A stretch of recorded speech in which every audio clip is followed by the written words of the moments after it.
For years, Meghan Markle's story glittered in public like something polished and untouchable. Every interview sparkled. Every appearance looked rehearsed to perfection. And the silence around certain chapters of her life felt intentional, like someone had carefully swept questions under the world's most expensive rug. But silence has a way of screaming once it lasts too long. And when it finally cracked, it didn't come from palace walls or royal insiders. It came from somewhere far more uncomfortable: her own blood. Samantha Markle didn't burst onto the scene shouting or swinging accusations. She didn't come with theatrics or rage. She came calmly, almost disturbingly calm. And that's what made it dangerous. Because instead of demanding belief, she asked for something much worse. She asked people to think. She spoke about something that had floated around quietly for years, something people whispered but never dared to say out loud: that Meghan may have undergone a hysterectomy when she was just 28 years old. A medical procedure that doesn't just change your future, it erases certain possibilities completely. Samantha didn't dramatize it. She didn't beg anyone to trust her. She said one sentence that shifted everything. Look at the timeline. Nothing makes sense unless you do.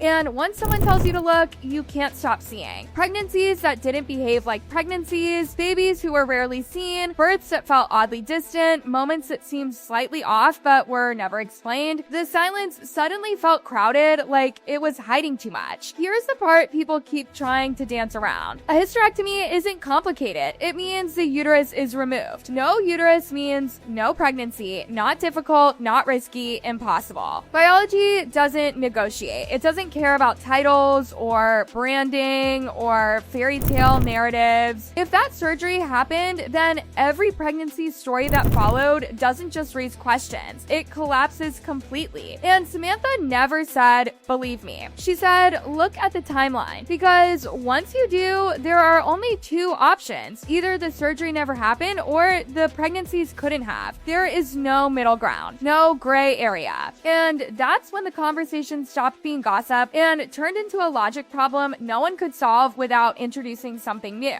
Because children exist. And if pregnancy was medically impossible, then there is only one explanation left: surrogacy. Now, let's be clear. Surrogacy itself isn't shameful. In normal families, it's spoken about openly. The woman who carries the child is respected, protected, thanked. But Meghan wasn't living a normal life. She was living inside a royal system where bloodlines aren't emotional, they're legal. Where succession rules aren't flexible, they're carved into history. Royal protocol is brutally specific. An heir must be born of the mother's body. If a surrogate is used, it must be formally declared, documented, recorded. No secrets, no shortcuts, no creative storytelling, and that's where everything tightens. Because if surrogacy happened and was never disclosed, this isn't about privacy. It's about deception. Not moral failure, but procedural violation. Quietly bending rules that were never meant to bend. Admitting surrogacy wouldn't just crack the image, it would shatter the entire story. And that's the moment the question shifts from what happened to something much darker. If surrogacy was the answer, who carried the children? That's when another voice entered the story. And this one changed everything. Her name is Dill. She didn't hide in shadows, no blurred face, no disguised voice. She looked straight ahead and said the sentence that froze everything. "I carried Archie. I carried Lilibet. Not helped, not assisted. Carried." She said she was the woman whose body went through the pregnancies while Meghan appeared in public with a growing bump that wasn't real. Dole said she was promised privacy, protection, dignity. What she got instead was silence and control. She wasn't treated like a mother. She wasn't even treated like a woman. She was treated like a vessel. Used, then erased. And here's where the heir leaves the room. DL didn't come forward with just a story. She came with evidence. Not memories, not opinions, receipts. She said she knew exactly how unbelievable her claim would sound, so she didn't expect anyone to take her word for it. Instead, she brought documents, appointment logs, embryo implantation schedules, physician signatures, detailed medical progress notes, official records, dated, stamped, organized. And then the timelines were laid side by side. Every major medical milestone in DL's pregnancies lined up with a public announcement from Meghan and Prince Harry. 5 cycles beginning just before royal press releases. Implantation dates aligning with pregnancy confirmations. First trimester symptoms matching the exact moment Meghan debuted a visible bump. DL said the records came from a Beverly Hills fertility clinic passed to her by a former insider. And when compared to the public narrative, the match was almost perfect. 2 stories, same dates, same rhythm, same milestones, but only one involved a real pregnancy. According to DL, there were always 2 timelines running simultaneously. One the world saw: red carpets,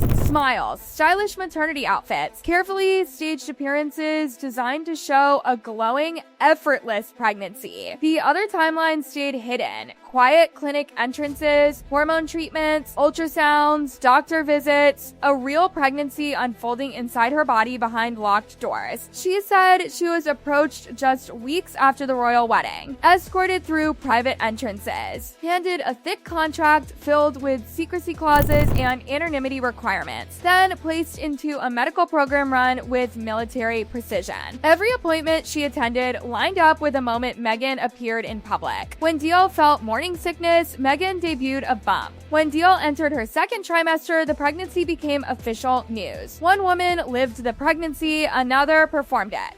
And once you see that parallel, the question isn't whether something was hidden. It's how deep the hiding went and who helped bury it. Dole explained why no one heard from her sooner. Silence was built into the deal. Page after page of the contract focused not on care or safety, but secrecy. No photos, no statements, no claims, no identity. At the center of it all sat a sealed enda demanding silence forever, not years, life. Break it and you lose everything. Financial ruin, legal threats, total isolation. DL said it wasn't about privacy, it was about control. Then came the money. She revealed bank statements showing quiet wire transfers routed through shell companies. The payments followed a pattern, same days, similar amounts, always discreet. She said they were tied directly to the surrogacy agreement managed through financial handlers connected to Meghan and Harry's inner circle. But here's the crack. DL says she was never fully paid, and unpaid silence doesn't stay silent forever. She didn't stop there. She spoke about ultrasounds, 2 of them, both stamped with her patient ID, both showing active pregnancies, both dated with precision matching Archie's 2019 birth and Lilibet's 2020 arrival almost exactly. These weren't screenshots floating online. These were original medical files tied directly to her record. And when placed next to Meghan's pregnancy milestones, announcements, and appearances, the overlap was unsettling. Same progression, same outcomes. Except the ultrasounds didn't belong to Meghan's body, they belonged to DL's. That's when old footage started to feel different. People remembered that moment at a public event, Meghan bending forward, smiling, graceful, and then the baby bump folding sharply inward, collapsing like fabric. At the time, it was brushed off, a bad angle, a strange dress, but real pregnancy bumps don't fold. They don't crease. DL didn't gloat, she didn't dramatize, she said one thing. It wasn't her pregnancy. It couldn't be. It was mine. And suddenly, scenes people ignored started screaming. Then there was the birth itself. No hospital steps, no doctors smiling for cameras, no medical staff, no royal photo call. Archie's arrival was announced quietly, awkwardly, with Harry standing near horse stables, speaking nervously like someone delivering secondhand news. At the time, it was called privacy. Now it feels like strategy. Because here's the truth. A woman can hide a pregnancy. She cannot hide labor. Labor leaves records, doctors, nurses, witnesses, doors opening and closing. Every royal birth before followed the same visible pattern. This one didn't. Once DL's story enters the picture, that silence stops looking accidental. It starts looking protective. Protective of a storyline that couldn't survive scrutiny. By the end of it all, one thing becomes unavoidable. This wasn't just about keeping something private. It was about keeping something undiscovered. And secrets at this level don't stay buried forever. And once a story reaches this point, it stops being something you can laugh off or scroll past. Because now the silence itself has fingerprints on it. Every avoided question, every carefully worded statement, every moment that felt slightly rehearsed starts lining up like dominoes. People begin replaying interviews with new ears. Smiles feel tighter, pauses feel longer, words feel chosen, not spoken. What makes this harder to dismiss is that no one rushed forward to clean it up properly. There was no clear medical explanation, no definitive timeline laid out to shut the rumors down once and for all, just statements about privacy, just requests for respect. But privacy doesn't erase contradictions, and respect doesn't rewrite biology. Once Steele spoke, the public wasn't just listening anymore, they were remembering how often the children were shielded, how rarely they were seen, how carefully controlled every image was. In a family where babies are usually introduced to the world within hours, this distance felt unnatural, not protective, defensive, and then there's the emotional cost no one wants to talk about. If Steele is telling the truth, this wasn't just a secret. It was a lived experience. A woman carrying 2 pregnancies while watching another woman publicly claim them, feeling the kicks, the sickness, the exhaustion, and then being erased the moment the babies were born. No acknowledgement, no gratitude, just silence enforced by ink and threat. People like to say, why come out now? But that question ignores something simple. Silence is easy when you're paid and protected. It becomes unbearable when promises break, when money stops, when the weight of being written out of history becomes heavier than fear. And then there's the larger question that keeps echoing. If this was hidden,